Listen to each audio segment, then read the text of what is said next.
आप जानते हैं पदार्थ क्या होता है, पदार्थ के प्रकार कौन कौन से हैं, उनकी अवस्थाएं कौन कौन सी हैं, और पदार्थ में अवस्था रूपांतरण क्या होता है, ये सब जानने के लिए आपको इस वीडियो के अंत तक बने रहना होगा।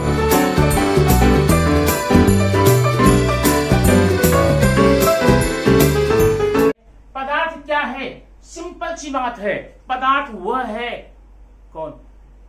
पदार्थ वह है जिसमें द्रव्यमान होता है, समझ में आया? जिसमें द्रव्य होता है, जो स्थान घेरता हो। स्थान घेरता मतलब मैं शॉर्ट में बोल सकता हूं आयतन होता है। जो वस्तु जो स्थान घेरता हो उसको एक शब्द में बोलते हैं आयतन होता है। फिर सुनिए, पदार्थ वह है जिसमें द्रव्यमान हो, जिसमें आयतन हो और जिसका अनुभव हम अपनी ज्ञानेंद्रियों के द्वारा कर सके।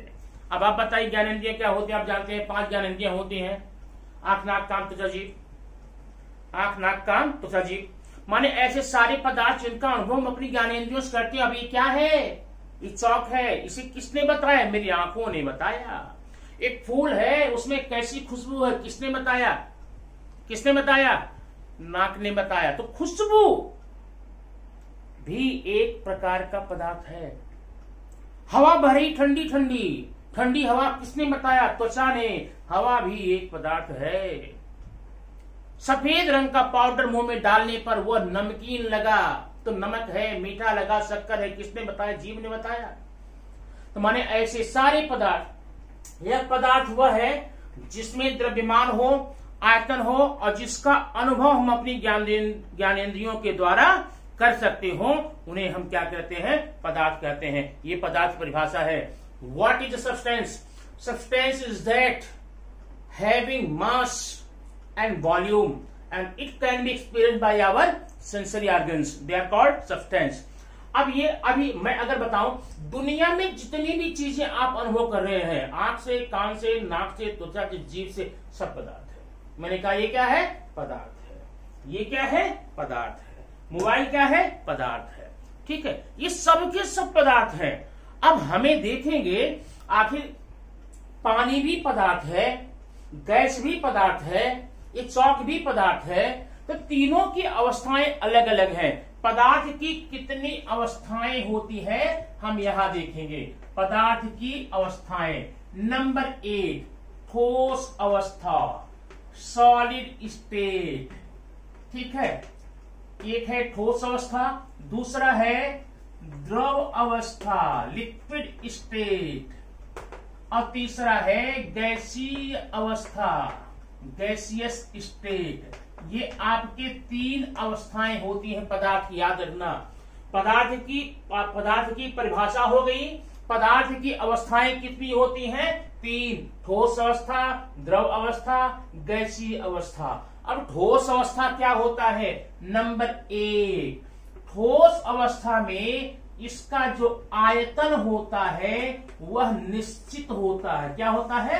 निश्चित। अब इसका मतलब, अच्छा मान लो मेरे पास ही एक चॉक का बॉक्स है, इसका आप आयतन देख रहे हैं, स्थान देख रहे हैं। अब इसे मैं पानी में डाल दूं तब भी इतना ही स्थान घेरेगा। मैं उठा करके टेबल पर रख दूं तब भी इतना स्थान घेरेगा। अगर मैं इसे जेब में डाल लूं तब भी उतना ही स्थान घेरेगा। मतलब इसका आयतन बदलने वाला नहीं है। तो पहला गुणधर्म हो गया ठोस अवस्था का, इसका आयतन निश्चित होता है, बराबर, स्थान घेरने की क्षमता निश्चित होती है। दूसरा, इसका आकार जो होता है ना वो भी निश्चित होता है। आकार कैसा है इसका? गनाम के आकार का है, लंबाई है, चौड़ाई है, ऊंचाई है। आप चाहे जहां रखें इसका आकार इतना रहेगा। आयतन आकार दोनों निश्चित होता है।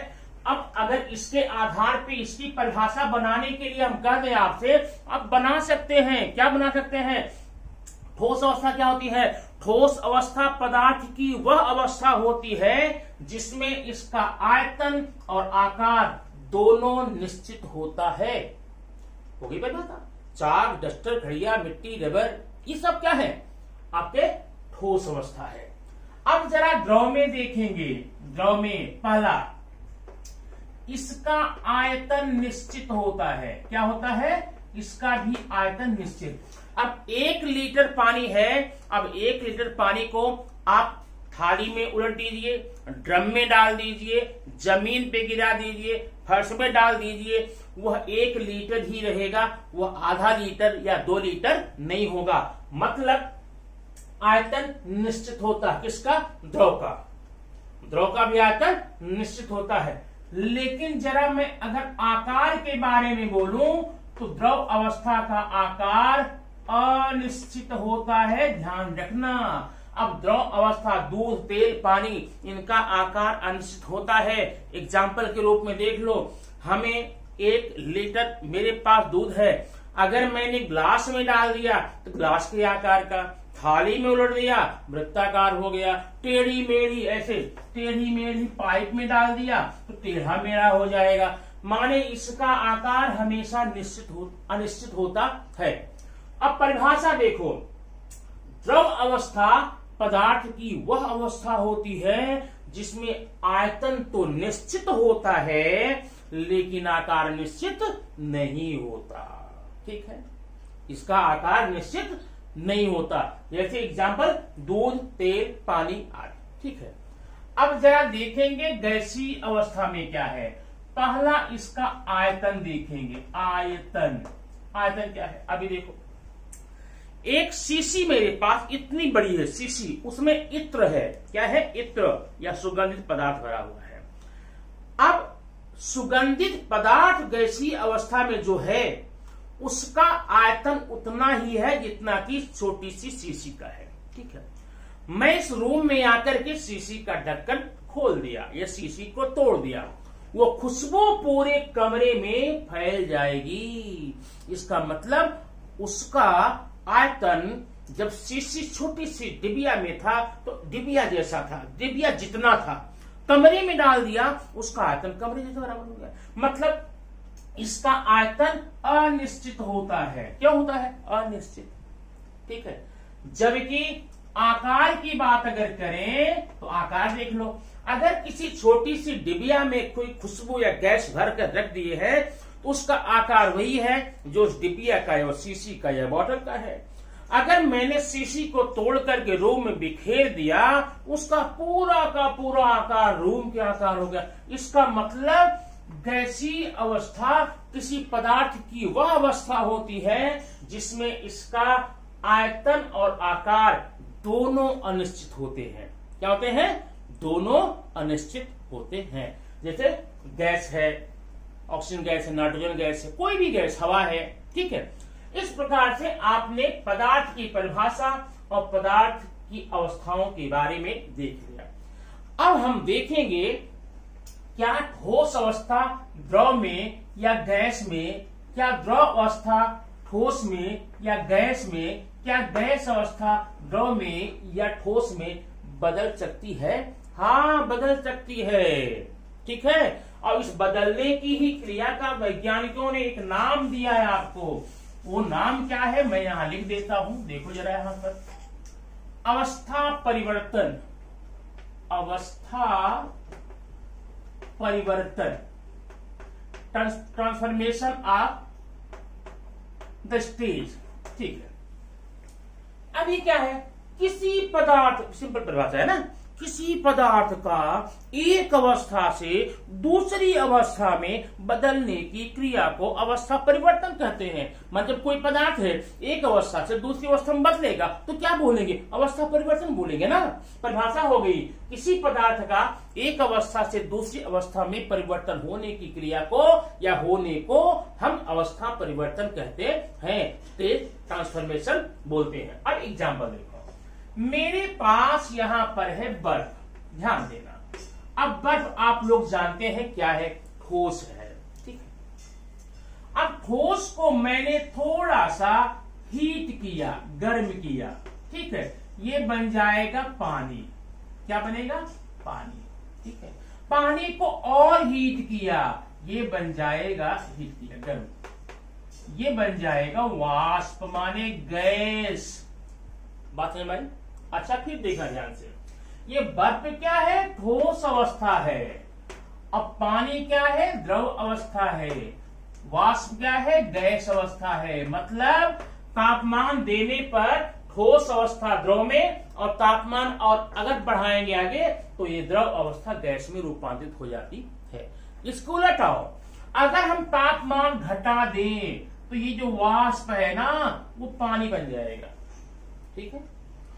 और अगर घटा दें तो ये जो द्रव है ना वो बर्फ बन जाएगा, ठोस बन जाएगा। माने इस प्रकार से एक अवस्था से दूसरी अवस्था में बदलने की क्रिया को अवस्था परिवर्तन कहते हैं। अब जरा इन अवस्था परिवर्तन संबंधी हमारे पास कुछ शब्दावलियां हैं जो कि आने वाले चैप्टर में आपके लिए बड़ा इंपॉर्टेंट होगा, उसको देख लेते हैं। पहला है द्रवण, मेल्टिंग, पिघलना, गलना, गलन, इसके और नाम है। इंग्लिश में मेल्टिंग, हिंदी में गलन बोलते हैं, गलना बोलते हैं। अब क्या है, यही बर्फ जब पानी बन गया तो इसको गलन कहते हैं, द्रवण कहते हैं। परिभाषा बोलो, किसी पदार्थ के ठोस अवस्था से द्रव अवस्था में बदलने की क्रिया को द्रवण कहते हैं। किसी पदार्थ की ठोस अवस्था से द्रव अवस्था में बदलने की क्रिया को द्रवण कहते हैं। सिंपल एकदम है। मैं इसको देखकर आप परिभाषा बनाते रहिए। ऐसे बर्फ से पानी द्रवण है, ठोस से द्रव द्रवण है, इसको सॉलिड एक डिफिनेशन बनाइए। किसी पदार्थ की ठोस अवस्था से द्रव अवस्था में बदलने की क्रिया को द्रवण कहते हैं। सिंपल बात, जैसे बर्फ से पानी का बनना, ठीक है। लेकिन एक बात और आप देखेंगे, ये मैंने लिखा यहाँ पर द्रवणांक, मेल्टिंग टेम्परेचर, ये क्या है? द्रवण अंक। अब एक बात ध्यान देना, दुनिया के जितने भी ठोस होते हैं उनको द्रव में बदलने के लिए अलग अलग टेम्परेचर की आवश्यकता पड़ती है। हर वस्तु का अलग अलग होता है, ठीक है। अब देखना, वह तापमान, यहां मैं लिख दूं, वह तापमान जिस पर कोई ठोस अवस्था, कोई पदार्थ ठोस अवस्था से द्रव अवस्था में रूपांतरित हो जाता है उसे कहते हैं द्रवणांक। माने वह तापमान जिस पर कोई पदार्थ ठोस अवस्था से द्रव अवस्था में कन्वर्ट हो जाता है, ट्रांसफर हो जाता है, ट्रांसफॉर्म हो जाता है, रूपांतरित हो जाता है, बदल जाता है, उसे कहते हैं द्रवणांक। तो ध्यान देना, द्रवण क्या है? क्रिया है। वह क्रिया जिसमें कोई पदार्थ ठोस अवस्था से द्रव में बदल जाती है। द्रवणांक क्या है? अंक है, टेम्परेचर है, तापमान है। वह तापमान जिस पर कोई पदार्थ ठोस अवस्था से द्रव अवस्था में बदल जाता है उसे कहते हैं, क्या बोलते हैं? द्रवणांक बोलते हैं, ठीक है। अच्छा, प्रश्न नंबर 2, वाष्पन। अब ये देखना, एवेपोरेशन, पानी से वाष्प बनना, एक क्रिया है।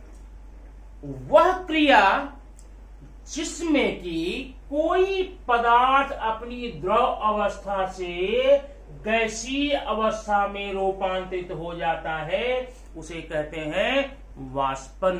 क्या कहते हैं? वाष्पन, ठीक है। वह माने वाष्पन क्या है? जब कोई पदार्थ द्रव अवस्था से गैस अवस्था में बदल जाए, इसे आप वाष्पन कह दीजिए। जैसे अब पानी है, पानी गर्म करेंगे वाष्प बन जाएंगे, वह क्रिया है। लेकिन ध्यान देना, एक वर्ड में अगर ये लिख दूं वाष्पनांक, तो ये जो वर्ड है ना दुनिया में कहीं भी मिला नहीं है। जैसे आपने द्रवण को द्रवणांक बोल दिया तो वाष्पन में वाष्पनांक नहीं होता। ऐसा क्यों होता है? ऐसा इसलिए होता है, वाष्पन का कोई निश्चित टेम्परेचर नहीं होता। वाष्पन वह क्रिया है 24 घंटे 300 दिन 12 महीने हर टेम्परेचर पर होता है, हर टेम्परेचर पर, ठीक है, होता रहता है। अब रह गई बात ये, इसका तीव्र या मंद होता है। टेम्परेचर कम है तो तीव्र होगा, टेम्परेचर बढ़ा देंगे तो टेम्परेचर कम है तो मंद होगा, टेम्परेचर बढ़ा दें तो तीव्र हो जाएगा, लेकिन होगा पक्का। अब एग्जांपल देखिए, आप गर्मी के महीने में जब कपड़े धो करके कहीं सुखाते हैं, डाल देते हैं, तो उसको सूखने में बड़ा कम वक्त लगता है। ठीक है, क्यों? क्योंकि टेम्परेचर ज्यादा रहता है गर्मी में। ठीक है, और पानी, वायुमंडल में नमी की मात्रा, माने आर्द्रता बोलते हैं, ह्यूमिडिटी बोलते हैं, बहुत कम रहती है। इसलिए जो कपड़े में पड़ा हुआ पानी है वो वाष्प बनकर के जल्दी से उड़ जाता है, जल्दी होता है। अब उसी कपड़े को जब आप सर्दी के समय में, बारिश के समय में धो करके सुखाने के लिए डालते हैं, उसको सूखने में काफी वक्त लगता है। क्यों? क्योंकि सर्दी के समय या बारिश समय हवा में जो मॉइस्चर होता है वो ज्यादा होता है, तो वायुमंडल का टेम्परेचर कम होता है, और जब टेम्परेचर कम होगा तो क्या होने वाला जानते हैं? वाष्पन की क्रिया मंद होगी, वह धीरे धीरे सूखेगा। इसलिए आप यहां पर ये शब्द का यूज कभी भी नहीं करेंगे, क्योंकि वाष्पन एक ऐसी क्रिया होती है जो हर टेम्परेचर पर होती रहती है, मंद या तीव्र। ठीक है, अच्छा अब देखेंगे अगला, जरा हम देखेंगे यहां पर उल्टा। अगर हम, अभी थोड़ा मिटा देता हूं इसको, अब उल्टे आ जाओ। उल्टा है, अगर वाष्प आपका बन गया, अगर वाष्प का तापमान हम कम कर दें तो ये वाष्प बन जाता है पानी, द्रव की बूंदों के रूप में बन जाता है। इसे बोलते हैं संघनन। क्या बोलते हैं? कंडेंसेशन, संघनन।